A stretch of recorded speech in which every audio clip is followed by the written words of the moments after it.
Hello students, welcome back to Mahamana academy. आज हम लोग ह्यूमन रिप्रोडक्शन का जो सीरीज़ चल रहा है हमारा, उसमें हम लोग कहीं ना कहीं लास्ट पे आ चुके हैं। तो इसके बाद हो सकता है एक और लेक्चर आए आपका और ह्यूमन रिप्रोडक्शन कम्प्लीटली ख़त्म हो जाएगा। तो बहुत ही स्टार्टिंग से आपको हर टॉपिक यहाँ पर कवर कराया गया है बेटा। आपको बोर्ड्स के लिए और CUET के लिए दोनों के लिए ये वीडियोज़ काफ़ी हेल्पफुल रहने वाला है। तो आप सारे वीडियोज़ को फॉलो करो, देखो, पढ़ो और NCERT में उस चीज़ों को मार्क करो, ठीक है। तो नेक्स्ट सीरीज़ में हम लोग यहाँ पर क्या पढ़ने वाले हैं, नेक्स्ट वीडियो जो हमारा ये होने वाला है, इसमें है हम पढ़ने वाले हैं एम्ब्रायोनिक डेवलपमेंट। बेसिकली जो एम्ब्रायो फर्टिलाइजेशन का रिजल्ट था, जो जाइगोट से एम्ब्रायो बना था, हम उसमें क्या पढ़ने वाले हैं, इसमें हम पढ़ने वाले हैं कि एम्ब्रायोनिक लेयर्स कौन कौन से हैं, या एक एम्ब्रायो से कैसे एक इंडिविजुअल बनता है, कैसे क्या पैटर्न क्या है ग्रोथ का, कौन से बॉडी पार्ट्स कब डेवलप हो रहे हैं, ये सारी चीज़ों को हम यहाँ पर डिस्कस करने वाले हैं, ठीक है। तो इसके बाद अगर आप आ जाओ बेटा, यहाँ पर आ जाओ कि यहाँ पर हम यही डिस्कस करेंगे ओवरऑल कि एम्ब्रायोनिक डेवलपमेंट पढ़ने वाले हैं। जैसे आपको बताया कि एक जो कह लो कि मेन जो पैटर्न है वो यही रहेगा आपका हर जगह पर। तो एग रहेगा, यहाँ पर हो जाएगा बेटा स्पर्म, और यहाँ से क्या हुआ ना, by the result of fertilisation क्या होने वाला है, ये जाइगोट बना, ठीक है, जाइगोट। और यही जाइगोट जो है क्लीवेजेस एंड डिविजन्स के बाद क्या बनाता है, एम्ब्रायो बनाता है। और एम्ब्रायो के बाद अगर हम एक वर्ड यूज़ करें, जब एक फुली डेवलप्ड एम्ब्रायो की हम बात करते हैं, या हम ऐसे टाइम की बात करते हैं जिस वक्त की सारे ऑर्गन्स बन चुके हैं बॉडी में, उस जो न्यू इंडिविजुअल जो अंदर में तैयार हो रहा है एम्ब्रायो के अंदर, सारे ऑर्गन्स कम्प्लीटली बन चुके हैं, या कह लें कि उनके अपने और इंडिविजुअल ऑर्गन सिस्टम्स हैं, हम उसकी बात करें तो उसको हम बोल देते हैं फीटस, ठीक है, फीटस। और फीटस जब मदर बॉडी से बाहर आ जाता है तो हम उसको बोलते हैं बेबी या फिर न्यूबॉर्न, ठीक है। तो ये सारे टर्म्स में बेटा क्या है, डिफरेंसेस आप देख सकते हो कि एग है, स्पर्म है, जाइगोट, एम्ब्रायो और फीटस, और यहाँ पर आपको दिख रहा है कि ये न्यूबॉर्न बेबी, ठीक है। यहाँ पर अगर थोड़ा सा मैं यहाँ मेंशन करना चाहूँ तो ये क्या होगा, यूनिसेल्यूलर होगा, ठीक है, यूनिसेल्यूलर होगा। अच्छा, ये क्या होगा, ये भी यूनिसेल्यूलर होगा। प्लायोडी की बात करूँ तो ये हो जाएगा आपका N, ये हो जाएगा N, और ये हो जाएगा 2N। इसके सारे सेल्स 2N होंगे। ये क्या होगा आपका, मल्टी सेल्यूलर ये आपका होगा। फीटस अगेन मल्टी सेल्यूलर होगा। इसके बाद बेबी की बात करें तो that is also multi cellular, वो तो एक फुल ग्रोन इंडिविजुअल है ही, ठीक है। और प्लायोडी 2N रहने वाला है, क्योंकि अब ये जो डिविजन्स और क्लीवेजेस की हम बात कर रहे हैं, ये कहीं भी मियोटिक डिवीजन नहीं होगा, हर जगह पे माइटोसिस होगा, इक्वेशनल डिवीजन होगा। तो अब हम यहाँ पर क्या देखने वाले हैं बेटा, आपको मैंने ये बता दिया है कि एग और स्पर्म से फ्यूज़ होके जाइगोट कैसे बनता है, और जाइगोट से एम्ब्रायो कैसे बनता है। और बेसिकली एम्ब्रायो क्या, जहाँ तक आपको बताया था अप टू प्रेगनेंसी, वहाँ पर बताया था कि एम्ब्रायो जाके यूटेराइन वॉल में इम्प्लांट हो चुका है, ठीक है। और आपको बहुत सारे हार्मोन्स का नाम मैंने बताया था, आई होप आपको सब याद हो। और कौन सा part of the body is responsible for release of those particular hormones, आपको उनके नाम भी याद रहने चाहिए, क्योंकि there are pituitary, there are primary sex organs, there are few developed structure in the pregnancy जो कि हार्मोन के रिलीज के लिए या हार्मोन सिक्रीशन के लिए रिस्पॉन्सिबल है। तो आपको सबका नाम याद रहना चाहिए। अगेन प्रेगनेंसी हार्मोन में हमने 3-4 हार्मोन का नाम पढ़ा था, उसमें एक रिलैक्सिन भी एडेड था। तो हम कहते हैं कि ये सारे प्लेसेंटा रिलीज कर रहे हैं, तो रिलैक्सिन भी प्लेसेंटा रिलीज कर रहा है। नहीं बेटा, रिलैक्सिन जो है ओवरी। तो आई होप आप सबका नाम जो है पर्टिकुलरली याद रखो, क्योंकि MCQ में काफ़ी ज़्यादा ये क्वेश्चंस पूछे जाते हैं। इसके बाद आ जाओ, आज हम लोग क्या देखेंगे कि वो जो एम्ब्रायो जो इम्प्लांट हुआ है यूटेराइन वॉल के अंदर, वो फीटस में कैसे डेवलप हो रहा है, और फाइनली वो एक फुली ग्रोन बेबी कब बन रहा है, हम इसी चीज़ के बारे में पढ़ेंगे। तो अगर हम बात करते हैं प्रेगनेंसी की, तो स्टार्ट होती है इम्प्लांटेशन से, ठीक है। अगर इम्प्लांटेशन से हम बात करते हैं कि इम्प्लांट हो गया है यूटेराइन वॉल के अंदर एक एम्ब्रायो, एक ब्लास्टोसिस्ट, तो हम वहाँ से करते हैं कि हाँ भाई, यहाँ से क्या हो रही है कि उस पर्टिकुलर एम्ब्रायो का डेवलपमेंट स्टार्ट हो गया है, उसका ऑर्गन और ऑर्गन सिस्टम बनना स्टार्ट हो गया है। बेसिकली वो एक फीटस के में डेवलप हो रहा है, कन्वर्ट हो रहा है। और वो फीटस जब अभी बताएंगे आपको कि उसको हम न्यू बॉर्न बेबी कब बोलते हैं। तो यहाँ पर आ जाओ, जो हम बात कर रहे हैं प्रेगनेंसी की, what is the time period of pregnancy. तो टाइम पीरियड जो होता है प्रेगनेंसी का बेटा, वो होता है, उसको क्या कहते हैं हम, उसको कहते हैं हम जेस्टेशन पीरियड। जेस्टेशन पीरियड, ठीक है, जेस्टेशन पीरियड। तो इसमें क्या, इसको आप डिफाइन कैसे कर सकते हो, इसको आप लेमन लैंग्वेज में बोलते हो बेटा प्रेगनेंसी पीरियड। ठीक है, प्रेगनेंसी पीरियड।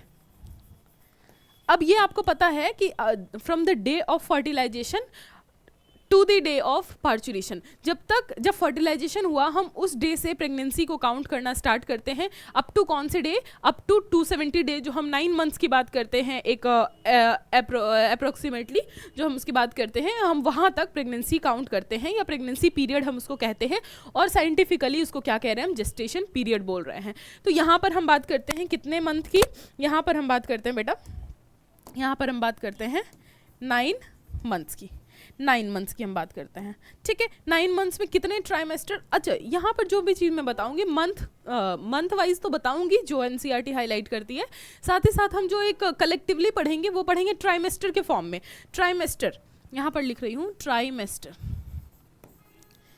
ठीक है बेटा, ट्राइमेस्टर का मतलब होता है 3 मंथ का इंटरवल, 3 मंथ का इंटरवल, 3 मंथ्स का।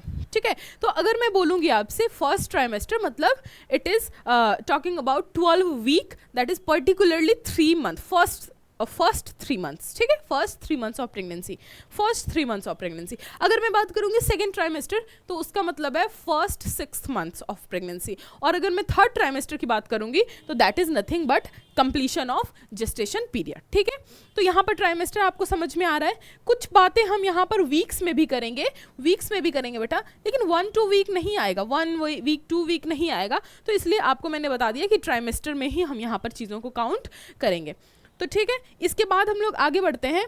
यहाँ पर क्या देखने के लिए मिल रहा है हमें, यहाँ पर देख लो बेटा, एम्ब्रायो की अगर हम बात करते हैं तो एम्ब्रायो में जो लेयर्स मिलते हैं हमें, देखो बेसिकली क्या है, तुम्हारे पास क्या होता है, तुम्हारे पास होता है ब्लास्टोसिस्ट। क्या होता है, ब्लास्टोसिस्ट, या हम बोलते हैं ब्लास्टूला या मोरूला स्टेज, मोरूला जो हम बोलते हैं। ठीक है, मोरूला स्टेज। अब मोरूला क्या हुआ, इम्प्लांट होता है, ब्लास्टूला इम्प्लांट होता है, कहीं ना कहीं इन दोनों के बीच का ही स्टेज इम्प्लांट होता है जाके यूटेराइन वॉल में। अब क्या है, ये ब्लास्टोसिस्ट क्या बना रहा है, गैस्ट्रूला बना रहा है। जैसे बेटा आपको बोला ना कि ब्लास्टूला बोल लो आप, ठीक है, ब्लास्टूला बोल लो, मोरूला बोल लो, ठीक है, मोरूला बोल लो, ब्लास्टूला बोल लो, गैस्ट्रूला बोल लो, these all are embryonic stage. ये क्या है, सारे एम्ब्रायनिक स्टेज हैं, ये सारे एम्ब्रायनिक स्टेजेस हैं। ठीक है, एम्ब्रायो के स्टेजेस हैं जहाँ पर कि हम पर्टिकुलरली कुछ ऐसे फीचर्स हैं जिससे कि हम उसको कैरेक्टराइज करते हैं। फॉर एग्जांपल अगर बोलूँ मोरूला के अंदर तो क्या होता है, कुछ ना कुछ यहाँ पर एक खास इवेंट होता है। अगर मैं ब्लास्टूला को बोलूँ तो यहाँ भी कुछ खास इवेंट होते हैं। अगेन गैस्ट्रूला की बात करूँ तो खास इवेंट, मतलब हम इसलिए बोलते हैं। अब बोलोगे 2 सेल स्टेज का नाम क्यों नहीं है, 4 सेल स्टेज का नाम क्यों नहीं है, तो बेटा उस सेल स्टेज पे जिस पर कि कोई एक खास काम हो रहा है या कोई एक कह लो कि पर्टिकुलर कोई ऐसा इवेंट परफॉर्म हो रहा है जो कि प्रेगनेंसी पॉइंट ऑफ व्यू से कैरेक्टरिस्टिक पॉइंट है, तो हम उसको वहां पर स्टेजेस का नाम दे देते हैं। तो बेसिकली मोरूला, ब्लास्टूला, गैस्ट्रूला है। तो यहाँ पर देख लो ब्लास्टोसिस्ट क्या हुआ, गैस्ट्रूला में जब कन्वर्ट हो रहा है तो उस मेथड को या उस प्रोसेस को हम क्या बोल रहे हैं, गैस्ट्रूलेशन। और ये जो गैस्ट्रूला स्टेज है बेटा, जो ब्लास्टोसिस्ट के वक्त ऐसा कुछ देखने नहीं मिला था, बट जब हम गैस्ट्रूला की बात करते हैं तो गैस्ट्रूला की जो खास बात है वो ये है कि यहाँ पर सेल्स डिफरेंशिएट हो जाती है, डिफरेंशिएट हो जाती है। ठीक है, सेल्स डिफरेंशिएट हो जाती है से क्या मतलब है, मतलब एक गैस्ट्रूला स्टेज के अंदर जितने नंबर ऑफ सेल्स हैं, मान लो कि कितने 500 है, मान लो बेटा 500 है, तो 500 सेल्स का क्या होगा, फेट फिक्स हो जाएगा। फेट फिक्स होने का क्या मतलब है कि एक, मान लो यहाँ पर बना दिया मैंने 5 सेल बना दिया, ठीक है, 500 को मैंने यहाँ पर 5 के उसमें ले रही हूँ, तो ध्यान रखो यहाँ पर 5 सेल बना लिया। तो यहाँ पर in this particular stage of gastrula में क्या होता है, गैस्ट्रूला में ये होता है बेटा कि सेल नंबर 1 क्या काम करेगा, अच्छा ये एक्सटर्नल ऑर्गन बनाएगा, दैट इज स्किन बनाएगा। ठीक है, फिक्स हो गया। अब ये सेल जो है, अब ये सेल पूरी लाइफ टाइम ये क्या करेगा, स्किन ही बनाएगा। अब बोलो पूरी लाइफ टाइम स्किन बनती है या नहीं बनती? बिल्कुल बनती है बेटा। अगर एक बार आपकी स्किन की लेयर चढ़ गई है, अब कहीं भी जैसे मान लो इंजरी हो गई, वुंड हो गया, तो वहाँ पर डैमेज रिपेयर का काम चलता रहता है, तो स्किन का फॉर्मेशन कंटिन्यूस मैनर में चलता रहता है, ठीक है। तो अगर मैंने बोल दिया कि सेल मतलब गैस्ट्रुला में ये चीज़ फिक्स हो गया कि cell number 1 will form skin या एक्सटर्नल बाउंड्री जो है, तो ये लाइफ टाइम यही काम करेगी। दिस इज नोन एज कि फेट जो है किसी भी सेल का फिक्स हो जाना। मान लो यहाँ पर एक सेल है, सेल नंबर 2 है बेटा, इसको बोल दिया कि तुम जो है ना, तुम क्या करोगे, तुम सर्कुलेटरी सिस्टम बनाओगे, तुम सर्कुलेटरी सिस्टम बनाओगे और तुम कोई काम नहीं करोगे, तो इसका फिक्स हो गया कि ये क्या करेगा, ब्लड सेल्स बनाएंगे, ये ब्लड का सिरम बनाएंगे, और क्या करेंगे, ये हार्ट बनाएंगे, ये वेन बनाएंगे। मतलब जो कह लो कि सेल का कोई पर्टिकुलर सेल आगे चल के क्या काम करेगा वो चीज़ फिक्स हो गई। जबकि हम जब एग सेल की बात करते हैं, या जब यहाँ देखो यहाँ देखो, जब हम इसकी बात कर रहे हैं बेटा, तो यहाँ पर जो जाइगोट एक सिंगल सेल्ड है, तो यहाँ पर जाइगोट के वक्त कोई भी चीज़ फिक्स नहीं होता, ठीक है। यहाँ पर जब एम्ब्रायो की हम बात करते हैं, मल्टी सेल्यूलर ही क्यों ना हो, बट यहाँ पर सेल्स का कंडीशन फिक्स नहीं होता। एम्ब्रायनिक स्टेज में जब हम गैस्ट्रुला की बात करते हैं, तो गैस्ट्रुला इज दैट स्टेज जिसमें कि हर एक सेल का अपना काम फिक्स हो जाता है कि तुम्हें बोन बनाना है, तुम्हें मसल बनाना है, तुम्हें स्किन बनाना है, तुम्हें विजुअल ऑर्गन्स बनाने, ठीक है। तो इस तरीके से सेल का क्या होता है, फेट फिक्स हो जाता है। That is known as differentiation. उसी को हम क्या बोलते हैं, डिफरेंशिएशन बोलते हैं। तो गैस्ट्रुला स्टेज की ये खास बात है बेटा कि गैस्ट्रुलेशन के बाद एम्ब्रायो जो दिस इज एम्ब्रायनिक स्टेज, ये क्या है, एक एम्ब्रायनिक स्टेज है, एम्ब्रायनिक स्टेज है ये, ठीक है। अब ये एम्ब्रायनिक स्टेज में ये क्या खास बात है कि यहाँ पर सेल्स डिफरेंशिएट कर जाती है फॉर देयर पर्टिकुलर फंक्शन, कि कौन सा सेल है, कौन सा फंक्शन करेगा, और ये चीज़ चेंज नहीं होता, ये चीज़ चेंज नहीं होता। फॉर एग्जाम्पल बेटा, अगर हम WBC की बात करते हैं, ब्लड सेल्स की बात करते हैं, तो bone marrow is the cell जो कि रिस्पॉन्सिबल है आपके ब्लड के फॉर्मेशन के लिए। तो ऐसा कभी भी नहीं होगा कि स्पाइनल कॉर्ड का जो सेल है या न्यूरल सेल्स जो है वो तुम्हारा ब्लड बनाएगा, नेवर नेवर, कभी भी नहीं होगा। तो एक बार जब फिक्स हो गई है कि कौन सा सेल क्या काम करेगा, तो वो चीज़ फिक्स ही रहेगी। दैट इज नोन एज कि हर एक सेल का फेट फिक्स हो गया है, हर एक सेल का फेट फिक्स हो गया है इन दी गैस्ट्रुला स्टेज, इन दी गैस्ट्रुला स्टेज, ठीक है। अब यहाँ पर आती है बेटा बात कि यहाँ पर जैसे आपको देखने के लिए मिल रहा है कि हेडिंग का नाम है extra embryonic membrane, extra embryonic membrane. अब देखो एक एग की बात करें, एक एग की बात करें, तो यहाँ पर क्या हो रहा है,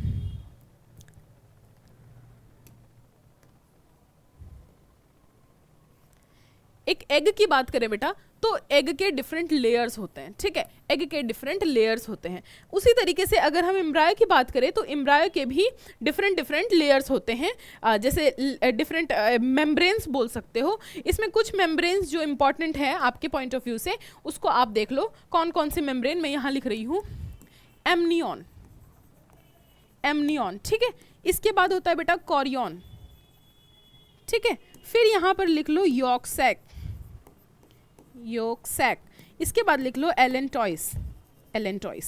तो यहाँ पर मैं बहुत छोटे में आपको बताऊंगी क्योंकि आपका बुक ये सब चीज़ों को मेंशन नहीं करता, लेकिन जैसे मैंने आपको बोला कि CUET पॉइंट ऑफ व्यू से भी आपके लिए ये वीडियो हेल्पफुल होगा, तो मुझे कुछ ऐसी चीज़ों को उसमें डालना होगा बेटा जो कि CUET पूछता हो बट आपकी NCERT नहीं लिखी हो, ठीक है।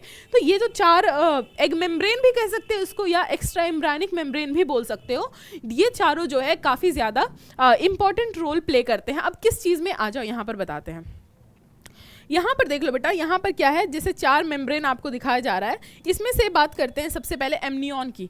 तो आपने सुना होगा कि एम्ब्रायो जो होता है, यहाँ पर बनाऊँ मैं एक एम्ब्रायो बना दूँ बेटा, ये जो एम्ब्रायो है, ठीक है, ये जो एम्ब्रायो है ये क्या कर रहा है, ये एक अम्बिलिकल कॉर्ड के थ्रू प्लेसेंटा से जुड़ा हुआ है, इतना तो जानते हो। और ये बैग होता है। अब ये जो बैग है बेटा, इसको 2 लेयर में बना देती हूँ, ठीक है, ठीक है, इस तरीके से। तो यहाँ पर क्या होता है, इस बैग के अंदर काफ़ी ज़्यादा फ्लूइड फिल्ड कैविटी है। ये क्या है, बहुत बड़ा सा फ्लूइड फिल्ड कैविटी है। इसमें क्या भरा हुआ है, इसमें भरा हुआ है फ्लूइड, फ्लूइड भरा हुआ है, ठीक है। अब ये क्या है, ये रह गया तुम्हारा एम्ब्रायो, ये है तुम्हारा एम्ब्रायो, और ये है फ्लूइड। कौन सा फ्लूइड, तो ये तुम्हारा है बेटा एमनियोटिक फ्लूइड। ये कैसा फ्लूइड है, एमनियोटिक फ्लूइड है, यहाँ पर लिख दो एमनियोटिक फ्लूइड, ठीक है, एमनियोटिक फ्लूइड। तो ये एमनियोटिक फ्लूइड जो हम बात कर रहे हैं, ये किस लेयर से बना होगा, थोड़ा सोचो, ये किस लेयर से बना होगा, ये बना होगा बेटा एमनियन लेयर से, ये बना होगा तुम्हारा एमनियन लेयर से, ठीक है, ये बना होगा बेटा एमनियन लेयर से, ठीक है। तो ये हो गया तुम्हारा एम्ब्रायो का एक्स्ट्रा मेम्ब्रेन, ठीक है। एक्स्ट्रा मेम्ब्रेन में क्यों बोल रही हूँ, क्योंकि एक बार मैं आपको बताऊंगी लेयर्स ऑफ एम्ब्रायो में कि 3 लेयर्स होते हैं एम्ब्रायो के, एक्टोडर्म, मीजोडर्म और एंडोडर्म, जो कि बॉडी के फर्दर फॉर्मेशन के लिए रिस्पॉन्सिबल हैं। बट यहाँ पर उनके अच्छा वो तो यहीं पर होंगे, कहीं ना कहीं एम्ब्रायो के अंदर होंगे, जो कि बॉडी के डिफरेंट ऑर्गन या ऑर्गन सिस्टम को बना रहे होंगे। बट उसके अलावा यहाँ पर ये 4 जो मैंने यहाँ मेंशन किए हैं, ये जो है इसका नाम क्या हो जाता है, एक्स्ट्रा एम्ब्रायनिक मेम्ब्रेन, वो वहाँ पर प्रेजेंट होते हैं। तो आप देख पा रहे हो कि ये जो ग्रीन वन मैंने बनाया है, दैट इज योर एमनियन। कौन सा लेयर है, एमनियन लेयर है। इसके बाद आ जाओ, ये जो पिंक वाला है बेटा, ये जो पिंक वाला है layer, that is your chorion. इसको क्या करते हैं हम, लिख दो कॉरियन, ठीक है। कॉरियन क्या करता है, कॉरियोनिक विलाई का फॉर्मेशन करता है। अब याद आ रहा है कुछ कि कॉरियोनिक विलाई कहाँ पढ़े थे, इम्प्लांटेशन के वक्त पढ़ा था बेटा कि जो एम्ब्रायो है वो क्या करता है, कॉरियोनिक विलाई का फॉर्मेशन करता है। साथ ही साथ यूट्रस क्या करता है, यूटेराइन वॉल क्या करता है, सेल्स को डिवाइड करके इंटरडिजिटेशन प्रोवाइड कराता है। उसी कॉरियोनिक विलाई की हम बात करें, कहाँ से बना होता है, एम्ब्रायो के कॉरियन लेयर से कॉरियोनिक विलाई बना होता है। एमनियन लेयर से एमनियोटिक बैग बनता है, एमनियोटिक सैक बनता है, और उसके अंदर क्या प्रेजेंट होता है, एमनियोटिक फ्लूइड। अब एमनियोटिक फ्लूइड की क्या जरूरत है, आप समझ सकते हो बेटा कि फ्लूइड जहां भी रहता है वो क्या करता है, वहां पर शॉक से बचाता है, वहां पर एक एक्स्ट्रा प्रोटेक्शन प्रोवाइड कराता है, ठीक है। तो ये सब कारण से वहां पर एमनियोटिक फ्लूइड मिलेगा, that is encircled under amniotic sac. और जो लेयर एमनियोटिक सैक या एमनियोटिक बैग, जो वाटर बैग हम बोलते हैं ना लेमन लैंग्वेज में, हम उसी की बात कर रहे हैं बेटा। साइंटिफिक लैंग्वेज में यहाँ पर हम बोलते हैं उसको एमनियोटिक सैक या एमनियोटिक बैग। तो वो किस एम्ब्रायो की किस लेयर से बना हुआ है, एमनियन से। अब आ जाते हैं, एमनियन और कोरियन हो गया बेटा। इसके बाद आ जाते हैं, यहाँ पर लिखा हुआ है योक सैक। योक सैक बेटा, योक सैक जो है और एलेंटॉइस जो है, ये दोनों बहुत ही जल्दी रिड्यूस हो जाते हैं, मतलब ये दोनों मतलब प्रेगनेंसी के लास्ट तक हमें नहीं मिलेंगे, और अगर मिलेंगे भी तो बहुत ही छोटे, बहुत ही स्मॉल अमाउंट में, बहुत ही छोटे साइज के मिलेंगे, ठीक है। लेकिन इनका भी फंक्शन हम यहाँ लिख देते हैं, यहाँ पर लिख देते हैं बेटा, क्या है इनका फंक्शन। योक सैक जो है इनिशियल डेज में एम्ब्रायो के लिए क्या प्रोवाइड करता है,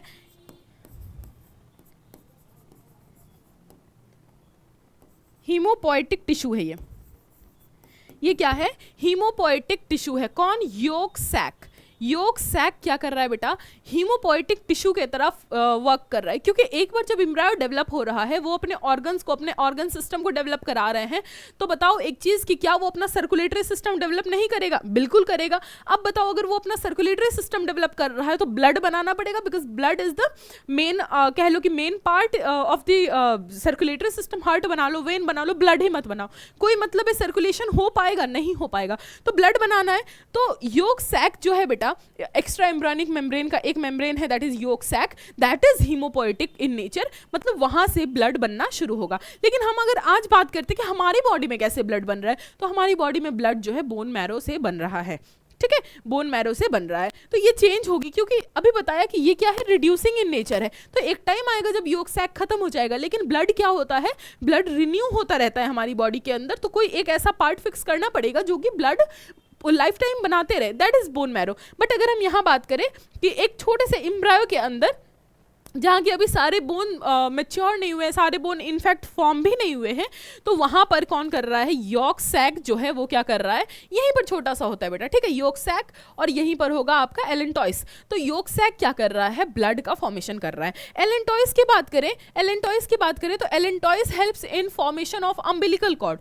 umbilical cord, umbilical cord. Umbilical cord का फॉर्मेशन करता है बेटा एलेंटॉइस। एलेंटॉइस अम्बिलिकल कॉर्ड का फॉर्मेशन करता है। अम्बिलिकल कॉर्ड क्या था बताओ? प्लेसेंटा और एम्ब्रायो के बीच में जो एक कॉर्ड लाइक स्ट्रक्चर था, जो एक कनेक्शन बिल्ड कर रहा था, that is known as umbilical cord. और अम्बिलिकल कॉर्ड बनाता कौन है? एलेंटॉइस लेयर बनाता है। एलेंटॉइस लेयर ऑफ एम्ब्रायो बनाता है। अब एक्स्ट्रा एम्ब्रायोनिक मेम्ब्रेन के अंदर आपने 4 चीजें पढ़ी, एमनियन पढ़ा, कोरियन पढ़ा, यॉर्क सैक पढ़ा और एलेंटॉइस पढ़ा। फटाफट से फंक्शन बता दो। कोरियन का क्या है? कोरियोनिक विलाई बनाने का काम कर रहा है। एमनियन क्या कर रहा है? Amniotic sac and amniotic fluid बनाने में काम कर रहा है। अगेन यॉर्क सैक क्या कर रहा है? हिमेटोपोएटिक इन नेचर है। और उसके बाद हम बात करें एलेंटॉइस की, तो एलेंटॉइस क्या है? अम्बिलिकल कॉर्ड का फॉर्मेशन कर रहा है। These are your extra embryonic membrane. इसके बाद आ जाओ कि लेयर्स ऑफ एम्ब्रायो क्या है। लेयर्स ऑफ एम्ब्रायो क्या है? इसके बाद यहाँ देखो बेटा, यहाँ पर क्या हमें देखने के लिए मिल रहा है कि एम्ब्रायो सबसे पहले जो हम बोल रहे हैं कि गैस्ट्रुला में डिफरेंशिएशन हो रहा है सेल का। अच्छा, ये जो गैस्ट्रुला के सेल में डिफरेंशिएशन की बात कर रहे हैं हम, उससे पहले अगर ब्लास्टोसिस्ट की बात करें तो ब्लास्टोसिस्ट में क्या देखा था आपने कि यहाँ इस तरीके से कुछ ट्रोफोब्लास्ट सेल्स थे। इस तरीके से बेटा कुछ ट्रोफोब्लास्ट सेल आपको दिख रहे थे और वो ट्रोफोब्लास्ट सेल के अंदर इनर मास सेल थे या इनर सेल मास थे। ये चीज़ आपने देखा था, इनर सेल मास थे। ठीक है, यहाँ पर आपने कर दिया कि ये इनर सेल मास थे। तो ट्रोफोब्लास्ट तो कंप्लीटली इन्वॉल्व हो जाता है इम्प्लांटेशन। कंप्लीटली किसमें इन्वॉल्व हो गया? इम्प्लांट होने में अपने आप को सेक्रीफाइस कर दिया। ठीक है, यहाँ से सब कुछ जो भी इंटरडिजिटेशन वगैरह हुआ सब क्या जो ब्लास्टोसिस्ट का ट्रोफोब्लास्ट लेयर किया। बट अगर हम बात करें कि बाकी सेल जो ये इनर सेल मास के फॉर्म में, ये क्या था? इनर सेल मास के फॉर्म में जो रिजर्व्ड हैं, यही क्या करेंगे? यही क्या करेंगे बेटा? गैस्ट्रुला के वक्त, गैस्ट्रुलेशन के वक्त क्या होंगे? डिफरेंशिएट होंगे। क्या होंगे? डिफरेंशिएट होंगे। मतलब फेट इनका फिक्स किया जाएगा। इनका फेट फिक्स, यहाँ पर अगर 10 सेल हैं तो 10 सेल को 10 काम दे दिया जाएगा। 10 सेल को 10 काम दे दिया जाएगा कि तुम्हें किस तरीके से फंक्शन करना है और फ्यूचर में तुम्हें क्या फॉर्म करना है, कौन से ऑर्गन फॉर्म करने हैं, कौन से ऑर्गन एक बार फॉर्म करने हैं, कौन से ऑर्गन लाइफ टाइम फॉर्म करने हैं। फॉर एग्जांपल ब्लड की बात करें तो ब्लड को तो लाइफ टाइम बनाना है ना। तो इस तरीके से फेट यहीं पर फिक्स हुआ गैस्ट्रुलेशन में। और कौन से सेल का? ट्रोफोब्लास्ट सेल का? नो, ट्रोफोब्लास्ट सेल का नहीं। किसका? इनर सेल मास का फेट यहाँ पर फिक्स हुआ। अब इसके बाद जब फेट हम बोल रहे हैं फेट फिक्स हुआ तो by in the form of 3 layers. कैसे फेट फिक्स हुआ? इस तरीके से नहीं कि सेल को उठाए और तुमको बोले कि तुम हार्ट बनाओगे, तुम क्या करोगे, तुम स्किन बनाओगे, तुम बोन बनाओगे। इस तरीके से फेट फिक्स नहीं होता बेटा। क्या किया गया कि सेल के एम्ब्रायो के जो इनर सेल मास थे उनको उठाया गया और 3 लेयर्स में डिवाइड किया गया। 3 लेयर्स का फॉर्मेशन किया गया। एक 3D स्ट्रक्चर बना जिसमें कि आपको 3 लेयर्स दिख रहे हैं, एक पर्पल वन, एक green one and last one is orange और ब्राउन, जो भी आपको दिख रहा है जो इनर मोस्ट लेयर है। सबसे पहले तो बेसिकली क्या होता है? सबसे पहले बेटा होता है यहाँ पर क्या कि 2 लेयर बन के तैयार होते हैं। ये जो गैस्ट्रुलेशन में डिफरेंशिएशन की बात कर रहे हैं तो इनर सेल मास को 2 लेयर में डिवाइड किया जाता है। First one is endoderm and next one is ectoderm. ठीक है, आपको पता है बेटा कि जो प्रिमिटिव ऑर्गेनिज्म, हम तो यहाँ पर बात करें ह्यूमन रिप्रोडक्शन की, ह्यूमन इज हाईली कह लो कि एडवांस एनिमल है। लेकिन अगर हम प्रिमिटिव एनिमल की बात करते हैं तो वहाँ पर क्या होता है? हमें डिप्लोब्लास्टिक स्टेज मिलते हैं। मतलब 2 जर्म लेयर आर देयर। ठीक है, 2 germ layers are there. But अगर हम बात कर रहे हैं यहाँ पर ह्यूमन की तो दैट इज एडवांस और वहाँ पर हमें 3 जर्म लेयर मिलते हैं। लेकिन एक चीज़ हमेशा याद रखना बेटा कि हम सिलोम की बात करें या जर्म लेयर्स की बात करें या किसी भी तरीके की जो एडवांसमेंट जो प्रिमिटिव से लेके एडवांस एनिमल तक आई है वो पैटर्न वही फॉलो होती है। मान लो आज किसी के अंदर 3 जर्म लेयर है, ठीक है, 3 जर्म लेयर है, लेकिन यहाँ पर भी कभी ना कभी 2 जर्म लेयर रही होगी, 2 जर्म लेयर रही होगी। मतलब क्या बोलना चाह रही हूँ मैं कि इवोल्यूशन के दौरान चीज़ें बनेगी ज़रूर, लेकिन जो प्रिमिटिव पैटर्न होगा, एम्ब्रायोनिक पैटर्न होगा, वो कहीं ना कहीं लोअर ऑर्गेनिज्म से मैच करेगा। ठीक है, लोअर ऑर्गेनिज्म से मैच करेगा बेटा। तो यही चीज़ यहाँ पर भी हमें देखने मिलता है कि जब हम बात करते हैं कि जर्म लेयर की, तो यहाँ पर इनर सेल मास जब गैस्ट्रुलेशन प्रोसेस के थ्रू डिफ्रेंशिएशन करता है, उस वक्त हमें क्या देखने मिलता है, उस वक्त हमें देखने मिलता है कि यहाँ पर 2 लेयर का फॉर्मेशन हुआ, एक बना एंडोडर्म और एक क्या बन जाता है, एक बनता है हमारा एक्टोडर्म। लेकिन एंडोडर्म एक्टोडर्म जब बन के फुली फॉर्म होता है, उसी वक्त बीच में क्या होता है, एक स्प्लिटिंग होती है और कहीं ना कहीं हमें ये मेसोडर्मल लेयर देखने के लिए मिलने लगता है, मेसोडर्मल लेयर देखने के लिए मिलने लगता है। अब ये जर्म लेयर हम क्यों पढ़ रहे हैं बेटा, नाम ही है जर्म और लेयर, जर्म लेयर, ठीक है। तो मतलब ये लेयर्स क्या करेंगे, ये लेयर्स कहीं ना कहीं किसी ना किसी चीज़ को जर्मिनेट करेंगे या कहीं ना कहीं कोई चीज़ यहाँ से क्या होगी, ओरिजिनेट करेगी, ओरिजिनेट करेगी। तो क्या ओरिजिनेट करेंगे, यहाँ से ओरिजिनेट करेंगे आपके organs, organs and organ system, and organ system. मतलब these 3 germ layers are responsible for the formation of complete organism, ठीक है। तो ये जो आपको दिख रहा है ectoderm, mesoderm and endoderm, these 3 layers are only responsible for formation of complete organism। यहाँ पर हम एक बार बात करें, ये तो आपको बताने की जरूरत नहीं बेटा, एक्टो वर्ड का मतलब ही होता है आउट, तो आउटर लेयर, ठीक है, आउटर जर्म लेयर। एंडो का मतलब इनर, इनर, ठीक है। और यहाँ पर बात करें मीजो का, तो मिड या मिडिल लेयर, ठीक है। तो इस तरीके से आपका यहाँ पर जो लेयर्स ऑफ एम्ब्रायो है ये खत्म होता है। इसके बाद हम बात करते हैं कि जेस्टेशन पीरियड की जो हम बात कर रहे थे वो क्या था, events in gestation period. Events मतलब क्या क्या चीज़ें हो रही है जेस्टेशन पीरियड में। जेस्टेशन पीरियड आपको क्या बताया, इट इज़ प्रेगनेंसी पीरियड। ये क्या है, प्रेगनेंसी पीरियड है। मतलब इसको यहाँ पर लिख दो कि प्रेगनेंसी पीरियड। और प्रेगनेंसी पीरियड के बारे में क्या बताया, प्रेगनेंसी पीरियड के बारे में बताया कि फ्रॉम फर्टिलाइजेशन, फर्टिलाइजेशन टू कहाँ तक, पार्चुरेशन, पार्चुरेशन, पार्चुरेशन मैं आपको बताऊंगी। पार्चुरेशन मतलब यहाँ पर लेमन लैंग्वेज में इसको बोले तो डिलीवरी, ठीक है। तो इनके बीच के ही पीरियड को हम बोल रहे हैं क्या, प्रेगनेंसी और जेस्टेशन पीरियड। तो इसके बीच में क्या है, कितने टाइम है, इसका टाइम पीरियड कितना है, 9 मंथ्स है, 9 मंथ्स है।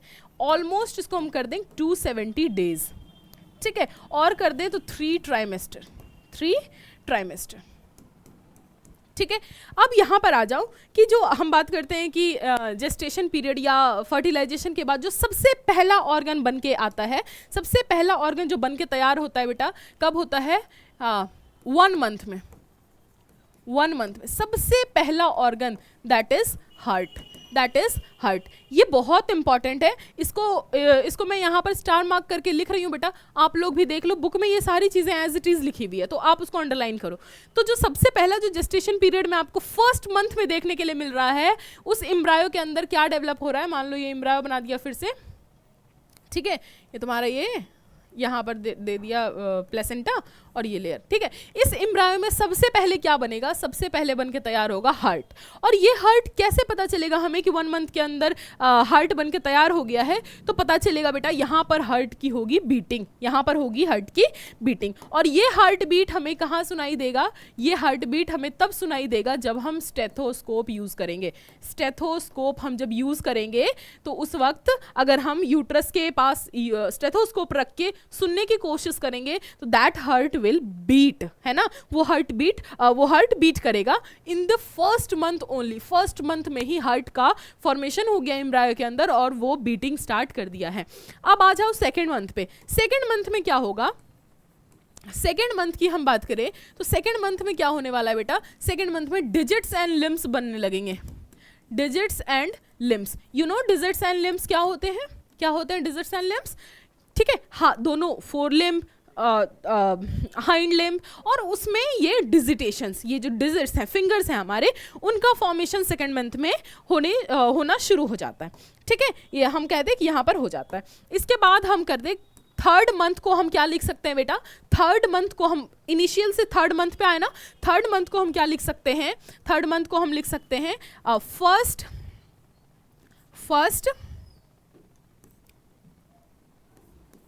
फर्स्ट ट्राइमेस्टर लिख सकते हैं, फर्स्ट ट्राइमेस्टर लिख सकते हैं, ठीक है। फर्स्ट ट्राइमेस्टर मतलब थर्ड मंथ, आप समझ जाना, यहाँ पर उधर मैंने लिख भी दिया है आपके लिए, ठीक है। फर्स्ट ट्राइमेस्टर में क्या मिलता है हमें, डिजिट्स एंड लिम्स तो फुल्ली डेवलप्ड मिलेंगे, digits and limbs fully developed, digits and limbs fully developed मिलेंगे, ओके। इसके साथ ही साथ क्या होंगे, ऑर्गन सिस्टम्स मिलेंगे, ऑर्गन सिस्टम्स बन के तैयार हो जाएंगे, ऑर्गन सिस्टम्स बन के तैयार हो जाएंगे। इसके साथ साथ क्या होगा बेटा, एक्सटर्नल जेनाइटल्स हमें वहाँ पर देखने मिलेंगे, एक्सटर्नल जेनाइटल्स भी वहाँ पर बन के तैयार हो जाएंगे। अगर वो बेबी बॉय होने वाला है या बेबी गर्ल, तो अल्टीमेटली उसके जो एक्सटर्नल जेनाइटल्स हैं वो वहाँ पर हमें देखने मिलेंगे। इसके बाद अगर हम बात करें, इसके बाद अगर हम बात करें,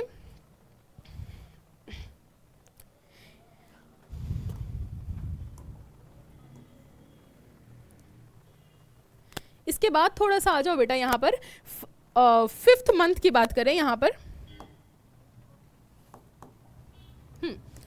यहाँ पर करते हैं हम फिफ्थ मंथ की बात। फिफ्थ मंथ में क्या होता है, हेयर का अपीयरेंस आ जाता है, हेयर अपीयर्स, मतलब कि जो फीटस है उसके ऊपर हमें क्या मिलता है, हेयर का अपीयरेंस दिखना शुरू हो जाता है, मतलब फाइन हेयर्स वहाँ पर अपीयर होने शुरू हो जाते हैं। साथ ही साथ जो फर्स्ट बेबी मूवमेंट देखने मिलता है, first movement, first fetal movement या फर्स्ट मूवमेंट कर लो, जिसको कि हम जनरली क्या बोलते हैं, किक्स बोलते हैं, किक्स, वो भी कब मिलता है हमें, फिफ्थ मंथ, जब प्रेगनेंसी का फिफ्थ मंथ होता है उस वक्त हमें बेबी जो है फर्स्ट मूवमेंट शो करना शुरू करता है। मतलब उस वक्त से, क्योंकि डिजिट्स और लिम्स सारे बन के थर्ड मंथ में तैयार हो चुके हैं, तो उनका मूवमेंट अब स्टार्ट होता है। साथ ही साथ जितने भी ऑर्गन सिस्टम है वो फुल्ली डेवलप्ड हो जाते हैं, फुल्ली डेवलप्ड ऑर्गन सिस्टम्स बन के तैयार हो गए।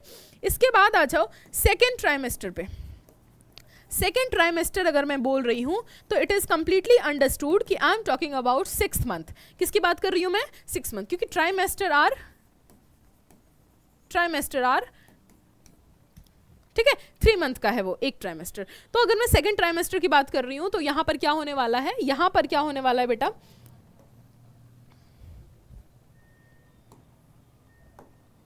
ऑर्गन सिस्टम्स तो बन के तैयार हो चुके हैं, यहाँ पर देख लो। हाँ, सेकेंड ट्राइमेस्टर में यहाँ पर आपको मिलेंगे body is fully covered by, body fully covered by, fully covered by hairs. जो हेयर अभी फाइनली बनने शुरू हुए थे इन दी यहाँ पर फिफ्थ मंथ में, वो सेकेंड ट्राइमेस्टर मतलब 6 मंथ होते होते पूरी बॉडी जो है हेयर से कवर्ड हो जाती है। इसके बाद हमें यहाँ पर क्या देखने मिलेगा, ओके यहाँ पर बेटा आई लैश, अच्छा सबसे पहले लिख लो आई लिड्स जो है वो सेपरेट हो जाएंगे, ठीक है, सेपरेट हो जाएंगे, मतलब आई बॉल जो है एक्सपोज हो जाएगा। आई बॉल है और वहां पर लिड सेपरेटेड थे, अभी क्या है, जो ये कट है हमारी आई लिड में, वो वहां पर ही सिक्स्थ मंथ में, सेकेंड ट्राइमेस्टर में ही वो इस तरीके से सेपरेट हो जाती है आई लिड्स। साथ ही साथ क्या होता है, आई लैश फॉर्म हो जाता है, आई लैश फॉर्म हो जाता है। वो तो अंडरस्टूड है बेटा कि अगर मैं बोल रही हूँ कि body is fully covered with hair, तो आईब्रो एंड आई लैश, जहाँ भी हम हेयर की बात करते हैं वहाँ पर हेयर देखने मिलेगा हमें। इसके बाद जब हम आते हैं थर्ड ट्राइमेस्टर पे हम आते हैं तो हमें क्या देखने मिलता है,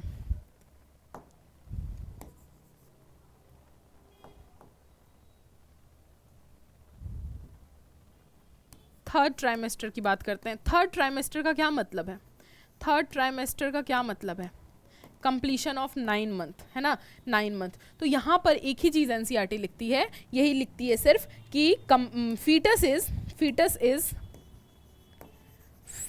इज फुली ग्रोन, ठीक है, फीटस क्या है, फुल्ली ग्रोन है एंड रेडी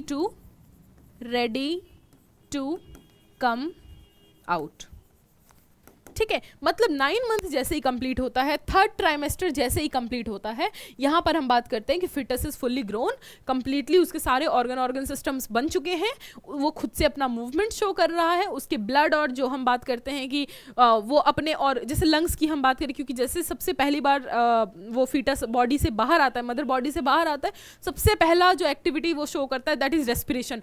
तो उसके लंग्स सब कुछ फुल्ली डेवलप्ड है and that foetus is ready to come out, मतलब पार्चुरेशन के लिए वो तैयार हो गया है। तो इसके नेक्स्ट लेक्चर में होने वाला है हमारा पार्चुरेशन एंड लैक्टेशन, जिसमें कि parturition is nothing but delivery of the baby and lactation is nothing but milking of mother, जो कि फीड कराएगी अपने न्यू बॉर्न को। ठीक है, तो यहाँ तक हम बेटा उसको फीटस ही बोलते हैं। जब वो मदर बॉडी से बाहर आ जाता है then we will call it as new born या बेबी। ठीक है, तो यहाँ से आपका ये टॉपिक जो था हमारा एम्ब्रायनिक मेम्ब्रेन्स का या फिर layers of embryonic development basically, उसमें मैंने सब कुछ कवर करने की कोशिश की है। Next lecture will be your parturition and lactation. तब तक के लिए बाय बाय एंड जय हिंद।